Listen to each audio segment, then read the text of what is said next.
Hi, I'm Jill from the Science Demonstration Theaters team at Carnegie Science Center. I'm in our body stage presented by Allegheny Health Network, and today we are going to be learning about the chemistry of bread. We'd like to thank our friends at Growing Great and Monte Foods for sponsoring this cool kitchen experiment. So let us grow together and cook up some science.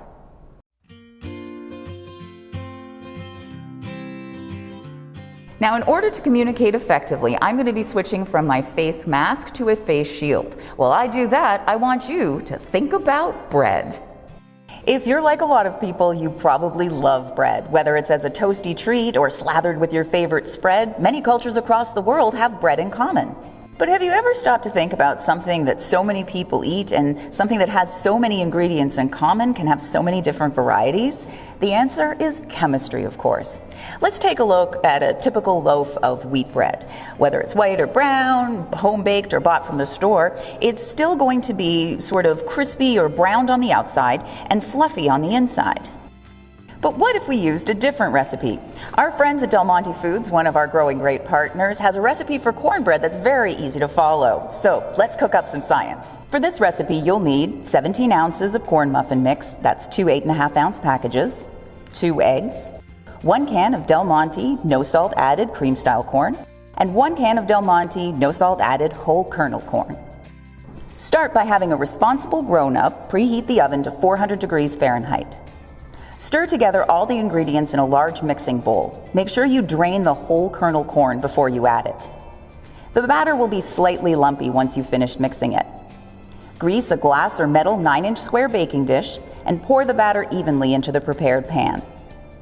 Bake at 40 to 45 minutes or until a deep golden brown and a wooden pick or knife inserted in the center comes out clean. Cool 10 minutes before cutting. Now, if you've ever had a slice of cornbread, you know the texture is a little bit different than a slice of sandwich bread. Let's find out why. So a typical bread recipe is going to involve sugar, salt, and some kind of flour. Now, wheat flour has a protein in it called gluten, and gluten is kind of stretchy. It's what gives things like a loaf of bread or soft-baked cookies that chewy texture feel. But the gluten also allows the bread to do something else.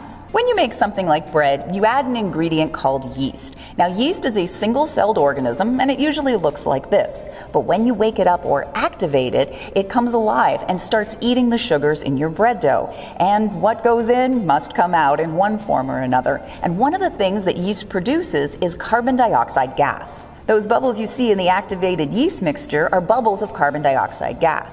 Now, we can see what this looks like on a larger scale with a super easy experiment. All right, so what I have here is some vinegar and baking soda, an acid and a base. When I put them together, the chemical reaction is going to produce carbon dioxide gas, just like our yeast. I also have a plastic bag. We're going to pretend that this is our bread dough. Now, remember how we talked about how wheat flour has gluten and gluten is kind of stretchy? Well, imagine that the plastic of this bag is our gluten. So let's go ahead. We're going to add in our vinegar, then we're going to see what happens. Now, watch what happens as I seal up our bag. You can see that it starts to puff up or stretch a little bit, just like how bread dough rises. Now, if you take a look at a piece of bread made with wheat flour, you'll even be able to see where those little bubbles formed because of the carbon dioxide gas produced by the yeast. So what happens if you make something that doesn't have stretchy gluten in it, or if you don't use yeast? Well, the texture of your finished recipe is going to be different. So let's take a wheat flour tortilla, for example. Now, it does have wheat flour in it, so it does have gluten, so it's stretchy, it's kind of chewy, but because there's no yeast, it doesn't rise. It's going to be flat and more dense. Now that our cornbread is finished baking, and we've checked to see that it's done, let's see how the texture compares to other bread. So the mix that we use does contain wheat flour, but it also contains corn flour, which doesn't have any gluten in it. So our cornbread isn't going to be quite as stretchy as our bread loaf.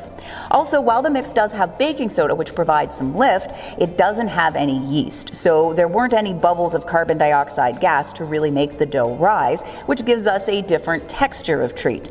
However, it's still delicious.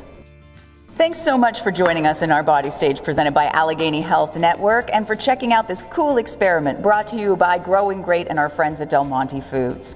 For more awesome science videos, subscribe to our YouTube channel and check out carnegiesciencecenter.org for more fun things to watch, fun things to read, and fun things to do.